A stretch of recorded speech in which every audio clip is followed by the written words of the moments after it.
హైదరాబాద్లోని పలు ప్రాంతాల్లో భారీ వర్షం పడుతుంది. సిటీలోని సికింద్రాబాద్, బషీర్బాగ్, అల్వాల్, జూబ్లీహిల్స్, పంజాగుట్ట, మణికొండ సహా అనేక ప్రాంతాల్లో భారీ వర్షం కురుస్తుంది. రాబోయే కొన్ని గంటల్లో జీహెచ్ఎంసీ వ్యాప్తంగా తేలికపాటి నుంచి మోస్తరు వర్షాలు కురిసే అవకాశం ఉన్నట్లు హైదరాబాద్ వాతావరణ శాఖ హెచ్చరికలు జారీ చేసింది. ముఖ్యంగా హైదరాబాద్ నగరంలోని పశ్చిమ, ఉత్తర ప్రాంతాల్లో వర్షం ఎక్కువగా పడొచ్చని పేర్కొంది.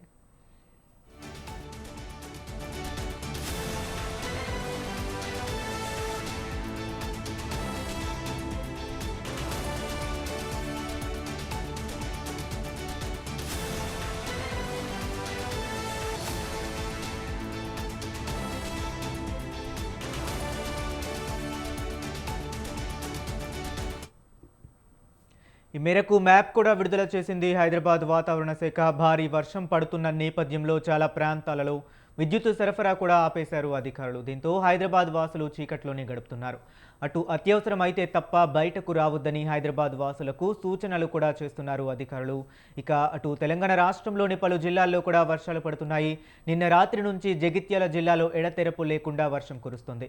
ఇవాళ కూడా ఉత్తర తెలంగాణలో వర్షాలు పడే ఛాన్స్ ఉన్నట్లు తెలుస్తుంది.